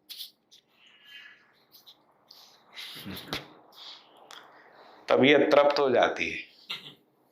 इससे ज्यादा जानने के लिए कुछ है नहीं, और इससे कम जानने में तृप्ति नहीं है।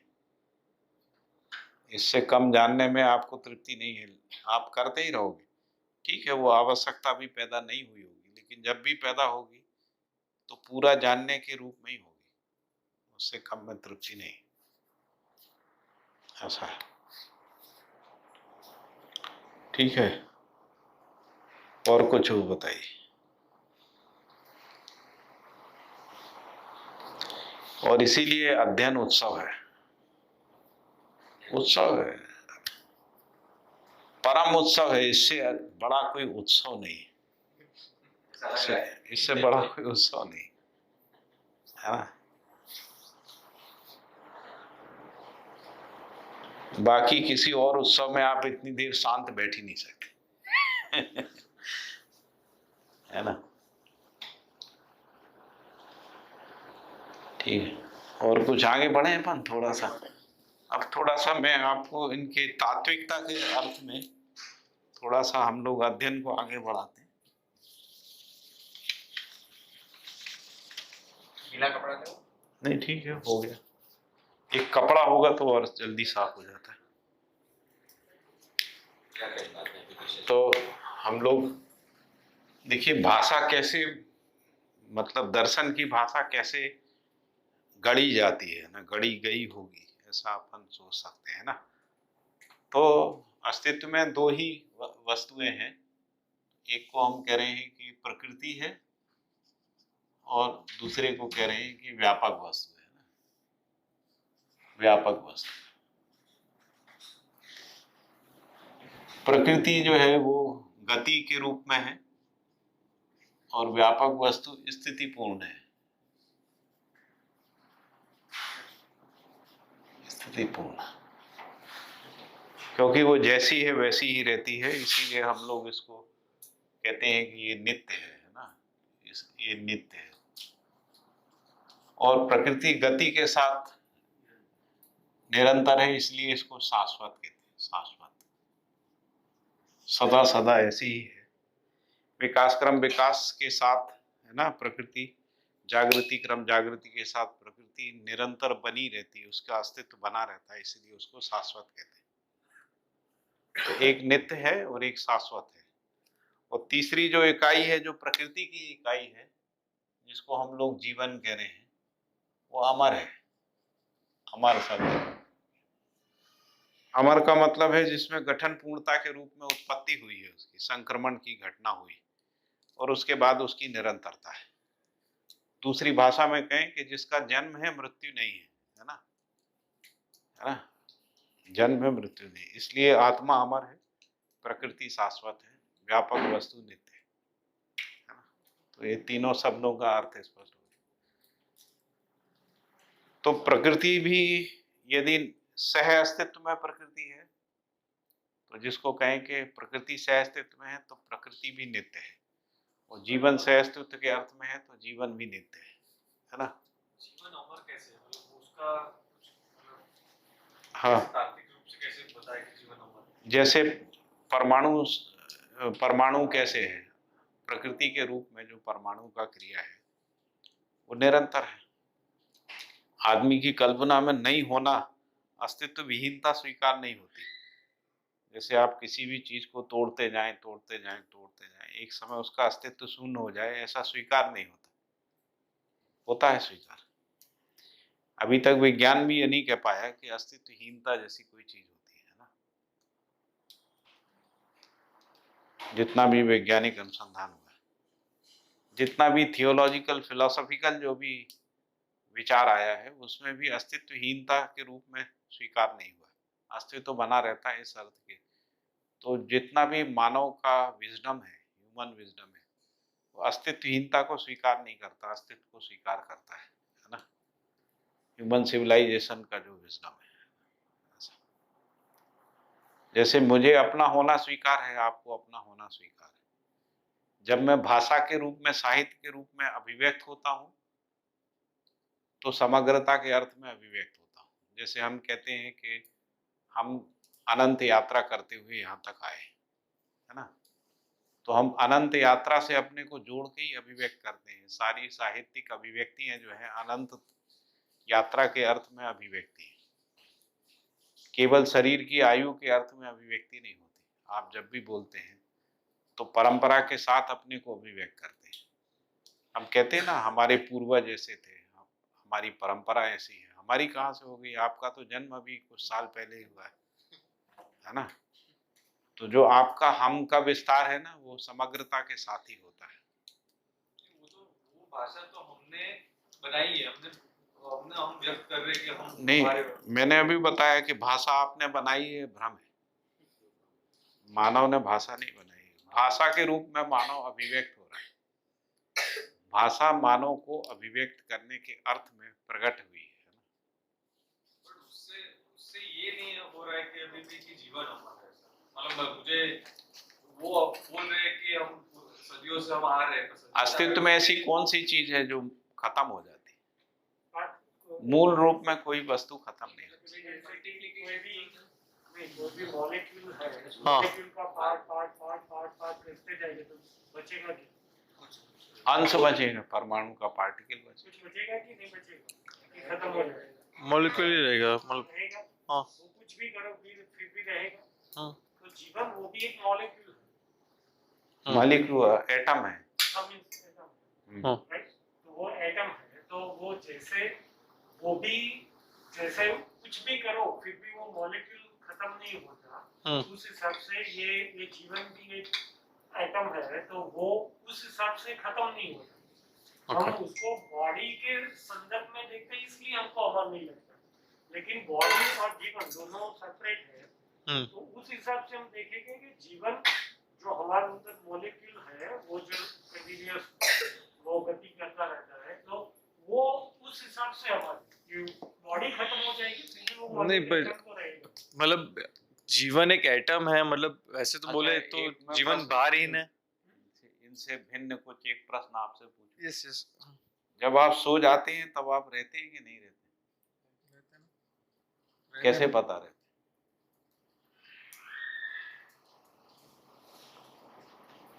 क्योंकि दूसरे दिन उठते इसका मतलब है कि जब हमको पता नहीं रहता तब भी हम रहते हैं। हमको पता नहीं है हम हैं या नहीं है, ये हमको पता नहीं है, लेकिन हम रहते हैं। क्यों रहते हैं? क्योंकि हमको दूसरे दिन उठ जाते हैं, जो आपने उत्तर दिया है ना। तो इसलिए जीवन निरंतर प्रकट होता रहता है, इसलिए पता लगता है कि जीवन नित्य है। मानव परंपरा में, जीव संसार में जीवन का प्रकटन पहचानने में आ रहा है, इसलिए जीवन क्रिया निरंतर है, स्पष्ट होता है। नहीं, मतलब उसका क्वेश्चन है ना भैया, थोड़ा अलग है उसका क्वेश्चन। उस रेफरेंस है कि समझो कि शरीर का विघटन हो जाता है, ठीक है, तो जीवन भी अंशों का बना हुआ है, परमाणु अंशों का बना हुआ है, ठीक है, और वो परमाणु, तो जब वो परमाणु है तो एक बार उसने जीव शरीर छोड़ लिया, उसके बाद उसका भी विघटन नहीं हो जाता है, ऐसा कैसे मान लिया जाए? हाँ। और मतलब परमाणु अंश में विघटन हो जाए, फिर वो अंश भी अंश तो है ही, और वो अंश फिर अंश बाकी नहीं परमाणु के रेफरेंस में अंश नहीं है, अंश से बना हुआ है। जीवन जैसे परमाणु परमाणु अंश नहीं है ना, तो जैसे अंश समुच्चय है। 61 अंश से बना हुआ है परमाणु, ठीक है, तो वो 61 अंश फिर से विघटित हो जाते हैं। प्रश्न यहाँ पर यह आ रहा है कि अमर कब है? कि वो 61 अंश एक बार बन गए, उसके बाद उसका विघटन नहीं है, तभी अमर है। तो जब भी अगर 61 अंश एक बार हो गए, उसके बाद ऐसे कैसा मान लिया जाए कि वही जीवन वो बना ही रहता है और उसका विघटन नहीं होता है? क्योंकि जीवन क्रिया बना रहता है, जीवन क्रिया निरंतर बना रहता है। लेकिन वो कैसे शरीर के ना होने तो शरीर होगा तभी जीवन क्रिया होगी। हाँ शरीर नहीं है तो जीवन क्रिया भी नहीं है। भाई, मैंने कहा कि जब आप सो जाते हो तो शरीर भी नहीं रहता, शरीर का ध्यान रहता है आप, तब भी आप रहते हैं। परंपरा में हम देख सकते हैं ना, नहीं मतलब ह्यूमन का जितनी मतलब मल्टीप्लिकेशन हो रहा है, पहले मतलब मानव जाति कितनी थी, अभी इतनी मतलब ज्यादा हुई, तो मतलब इसका भी इसमें multiplication दोनों तरीके से सोच के देखिए। एक विधि ये है जिसको निषेधात्मक विधि कहते हैं ना, एक आप जो विधि का उपयोग कर रहे हैं वो निषेधात्मक विधि है ना। निषेधात्मक विधि है ना, नहीं है नहीं है नहीं है नहीं ऐसा आप इसको है करके सोच के देखिए, है ना। नहीं वो तो है कि बात करें तो फिर तो ऐसे भी बोले कि मैं हूँ मतलब मैं हूँ मैं हूँ कि ऐसा मतलब धर्म में बोले मैं कि नहीं हूँ ईश्वर मैं है। नहीं हूँ मैं नहीं हूँ ऐसा सोच, तो नहीं हूँ भैया का इतना आग्रह क्यों है का आग्रह क्यों नहीं। नहीं है का आग्रह करें, हाँ। अगर हम गलत हुए तो है तो वो है भी आ जाएगी। नहीं भैया हम गलत हुए तो फिर सहमति तो आ जाएगी। हाँ नहीं भैया मतलब कहने का अर्थ ये है कि तो वो तो फिर धर्म में भी सहजता बोलते से हैं। स्वीकार कर होता है, वहां से चलना चाहिए। होना स्वीकार होता है, नहीं होना स्वीकार नहीं होता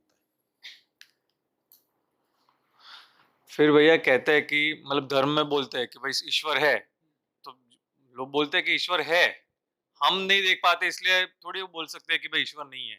हाँ राइट कि भाई अगर वो बोल रहे हैं कि भाई किसी ने बनाया है कुछ भी जो भी है, तो आपकी हमारी लिमिट बोल यदि देते हैं मान कि लीजिए वो वो हमारी कह रहे लिमिट हैं नहीं कि है। वो हम्म, कह रहे हैं ईश्वर है, हम्म, तो ऐसा मान के अध्ययन करें है, नहीं है से क्यों अध्ययन करें, हम्म, है ना।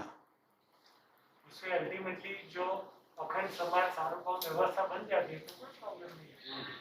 उससे वो है, उससे हमने उससे जो प्रमाणित वो होता है कि हम सबको स्वीकृत किया है, हर मानव को स्वीकृत किया है कि हर मानव को सुख शांति समृद्धि चाहिए, तो सपोज चलो उसकी स्वीकृति कर लेते हैं और उस हिसाब से देखते हैं।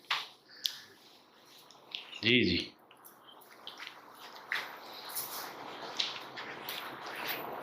तो जो इंडक्टिव डिडक्टिव लॉजिक है ना, दोनों इस्तेमाल करिए। डिडक्टिव लॉजिक में नहीं है नहीं है नहीं है नहीं, ऐसा और कम कम ऐसा करके, इंडक्टिव लॉजिक है, मैं हूँ, परिवार है, समाज है, राष्ट्र है, अंतरराष्ट्र है ना, प्रकृति है, अस्तित्व है, व्यापक है, ऐसा है करके करिए। इन सबको जानने वाला भी मैं ही हूँ, मैं नहीं हूँ ऐसा क्यों। मैं नींद में भी रहता हूँ, है ना, स्वप्न में भी रहता हूँ, नींद में भी रहता हूँ, है ना, नींद से उठने के बाद भी रहता हूँ, हमेशा बना ही रहता हूँ, है ना। जब आप गहरी नींद में होते हैं तब भी आप रहते हैं, क्योंकि आप उससे उठ के वापस आते हैं। है स्वीकार होता, नहीं होना स्वीकार नहीं होता। यानी नींद में हम नहीं थे ऐसा स्वीकार नहीं, नींद में भी हम थे ऐसा स्वीकार होता है ना। आपको स्वीकार क्या होता है? अस्तित्व स्वीकार होता है, अनअस्तित्व स्वीकार होता है। उसको और भैया थोड़ा एक क्वेश्चन ऐसे ले सकते हैं कि जैसे हम लोग संस्कार जो बोलते हैं, तो संस्कार क्या है?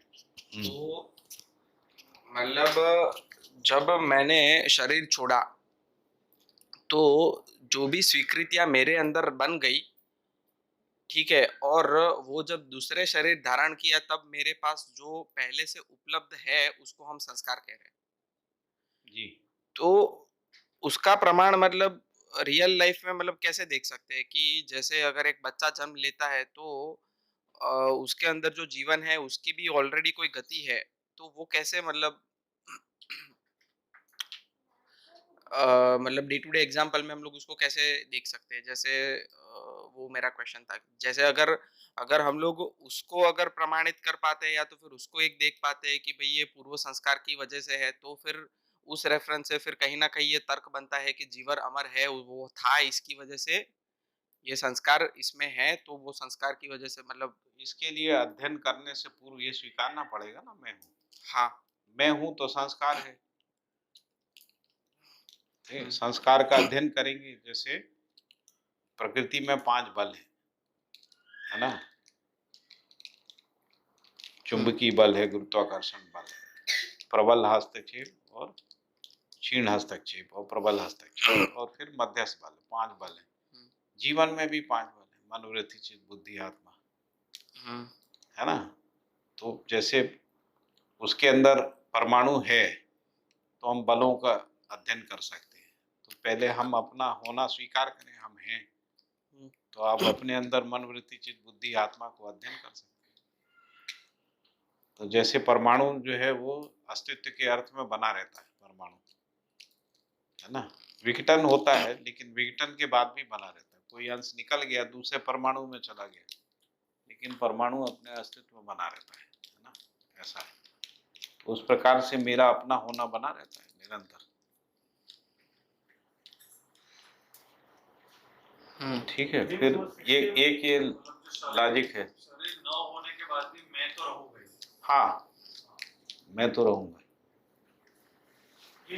अभी भी रहता है। जैसे शरीर का होना और शरीर का ना होना भी भास है।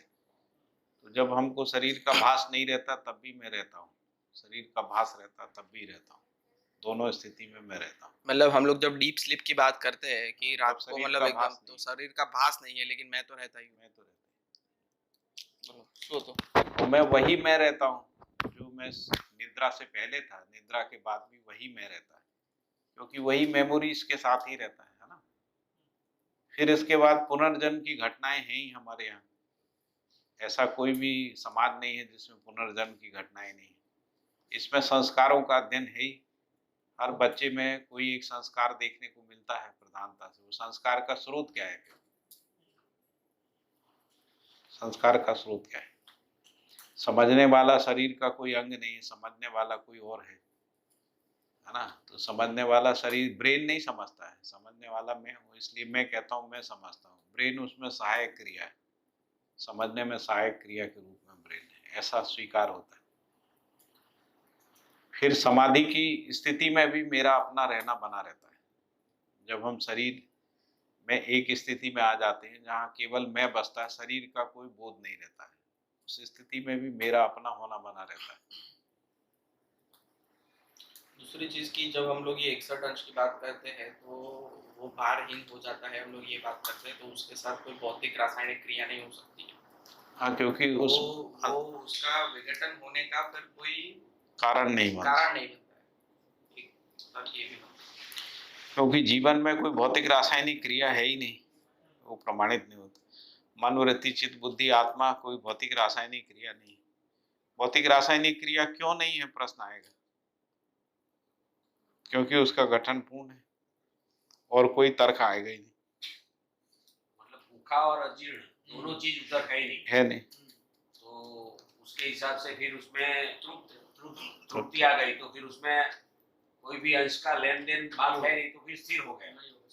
ठीक है, फिर हमारी परंपरा में लोगों ने परकाया प्रवेश भी किया है। शंकराचार्य, या तो कहें शंकराचार्य भी गलत है, पूरी परंपरा गलत है। या हम माने कि परंपरा में एक कुछ तो सत्य है, तो नहीं है वाली स्थिति में आप जाएंगे तो पूरी परंपरा गलत है, सारा साधु समाज गलत है, सारे वांग्मय गलत है ना। हम उस जगह पे चले जाएंगे, है मान के चलेंगे तो आपको बहुत सारे स्रोत मिल जाएंगे। शास्त्र के स्रोत भी मिलेंगे, साधना के स्रोत भी मिलेंगे, है ना, परकाया प्रवेश के स्रोत भी मिलेंगे, पुनर्जन्म की घटनाओं के रूप में भी स्रोत मिलेगा, है ना। मैं तो अभी भी ऐसे कई लोगों को जानता हूं जो आगम तंत्र के माध्यम से जीवन को किसी आपके शरीर में बुला के बात करा दें, आपके बुजुर्गों को आपके शरीर के अंदर बुला के आपसे बात करा दें। अभी भी हैं ऐसे लोग बहुत सारे। वो सही में होता है? हैं? सही में होता है वो? सही में होता है, मैंने खुद देखा अपनी आंखों से। मैंने एक तांत्रिक को देखा जो उसने जो है कई जीवन से बात कराई, मेरी बहुत सारे जीवन से बात।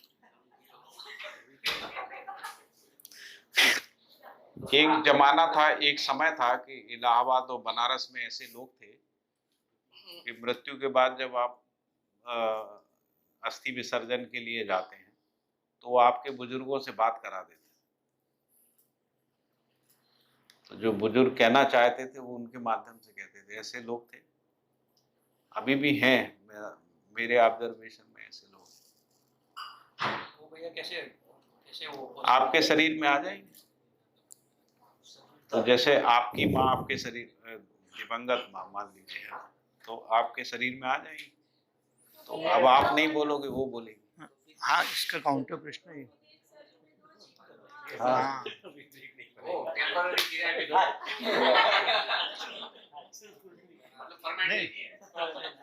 नहीं, बस इसके अनुसंधान में प्रश्न था कि अगर दूसरा जीवन आता है शरीर में कि वो हाँ। क्या करता है। नहीं नहीं भैया, इसका इसका काउंटर प्रश्न ये है कि दूसरा जीवन आता है शरीर में, तो उससे वो पीरियड तक जो ओरिजिनल इसका जो जीवन है वो शरीर को छोड़ के चला जाता है, रिप्लेस होता है, या दो जीव साथ में रहते हैं एक बॉडी में? मतलब जैसे एक आपने माइक बताया से ना कि एक माइक से कई लोग बोल सकते हैं। हाँ बोल कोई सकते माइक है, मान लीजिए हम दो लोग पास आ जाए, मैं बोलूंगा तो भी आवाज आएगी, बोलेंगे तो भी आवाज आएगी, तो पास पास तो आ सकते हैं। यंत्र है, इसका उपयोग कर सकते हैं। हमारे यहाँ बहुत सारे ऐसे उदाहरण हैं जिसमें लोग स्वेच्छा से अपने शरीर का त्याग करते हैं। उसमें एक सत्यानंद जी का उदाहरण है। इनके परिवार में इनके ग्रैंडफादर ने सारे रिश्तेदारों को बुलाया, अपने जितने भी बेटे बेटी हैं सबको बुलाया। उसके बाद वहाँ पूजा हुई उनकी, और वो पटली के ऊपर बैठे चौकपुर के, और उन्होंने कहा मैं शरीर छोड़ रहा हूँ, और उन्होंने 3 बार जो है कोई जाप किया और शरीर छोड़ दिया।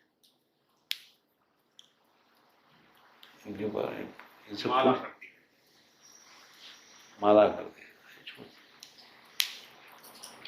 स्वामी सत्यानंद जी का भी उदाहरण है। स्वामी सत्यानंद जी बिहार स्कूल ऑफ योगा के हैं। उन्होंने सबके सामने शरीर छोड़ा, 3000 लोगों को, अपने शिष्यों को बुला लिया, और उसके बाद वहां बैठ के उन्होंने घोषणा की कि मैं इतने बजे इतने मिनट पे शरीर को छोड़ दूंगा। शरीर छोड़ दिया।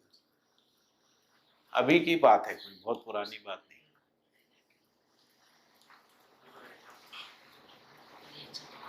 अब हम 3000 लोगों पे अविश्वास करें, एक तो ये अविश्वास करें, या ये मान के चलें कि ऐसा होता है, ऐसा मान के चलें। तो जब हम लोग इसकी बात करते हैं कि ये जीवन की, तो दो जीवन जब एक शरीर में होता है वो व्यवस्था के अर्थ में तो नहीं होता है, वरना तो प्रभु सब जगह दिखना चाहिए था। इसीलिए उसकी निरंतरता नहीं होती। हाँ। व्यवस्था के अर्थ में निरंतरता है, क्योंकि वो बलपूर्वक होता है, इसलिए वो क्षणिक होता है। जैसे प्रेत बाधा होती है, प्रेत बाधाएं तो देखी होंगी आप लोगों ने, नहीं देखी? क्या क्या? प्रेत बाधा, भूत भूत प्रेतों की घटना नहीं देखी तो किसी वो देखिए हम नसीबदार नहीं है, नसीब वाले को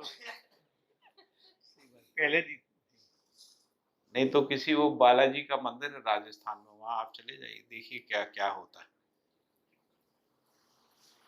कितने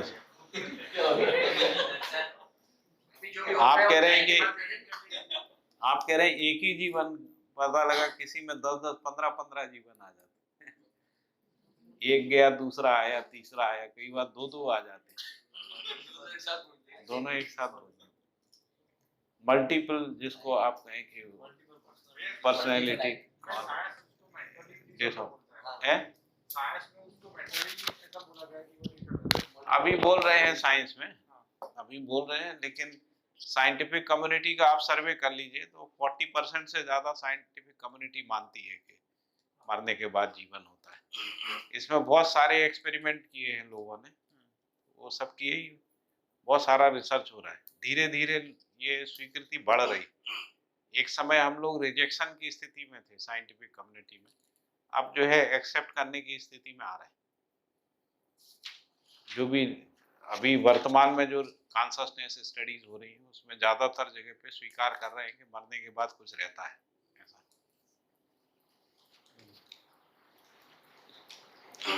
रेफरेंसेस आपको ढेर सारे दे सकता हूँ मैं, इसमें जो लोग काम कर रहे हैं वर्ल्ड में। तो दोनों विधि है। मैंने कहा कि आप एक विधि से है की तरह से देखते जाइए, दूसरा नहीं की देखते जाइए, है ना। नहीं है नहीं है नहीं है ऐसा करके देखिए, तो फिर देखिए कि आपका निष्कर्ष क्या बनता है।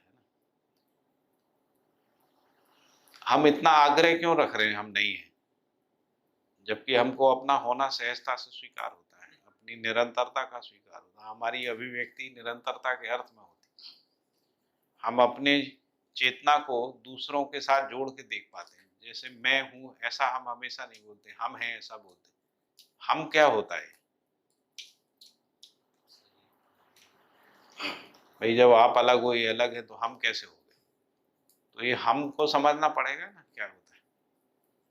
तो जीवन की ताकत को पहचानने की जरूरत है। जीवन की ताकत को नहीं पहचानेंगे तो आपको समझ में नहीं आएगा। संबंध जो है वो शरीर में थोड़ी होता है, संबंध तो जीवन में होता है ना। अभी क्या होता है कि जो हम 2 होते हैं 1 हो जाते हैं, हम परिवार में 10 होते हैं 1 हो जाते हैं, है ना। एकता क्या चीज होती है? एकता कोई भौतिक रासायनिक क्रिया नहीं है ना। तो भौतिक रासायनिक क्रिया ना होते हुए भी एकता है, न्याय है, विश्वास है। विश्वास क्या चीज है? विश्वास कोई भौतिक रासायनिक वस्तु नहीं। तो ऐसी वास्तविकताएं होती हैं जो भौतिक रासायनिक नहीं है लेकिन होती है ना। तो वैसे ही जीवन हो सकता है, यहाँ से संभावना जन्म लेगी, है ना। तो ये जो आग्रह है ना, ये दुराग्रह है कि केवल भौतिक रासायनिक संसार है, उसके अलावा कुछ नहीं। ऐसी बहुत सारी वास्तविकताएं, जैसे व्यापक वस्तु के रूप में वास्तविकता है, वो भौतिक नहीं है, रासायनिक नहीं है, लेकिन उसका होना सिद्ध होता है ना। जैसे विश्वास का होना सिद्ध होता है। विश्वास ना भौतिक है ना रासायनिक है। विश्वास होता है या नहीं होता?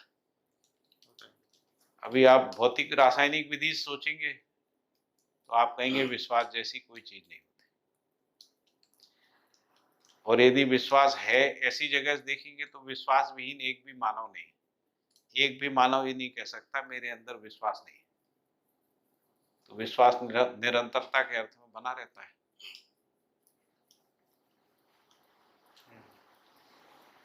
तो जो सभी में पहचानने में आता है उसको हम नकार रहे हैं।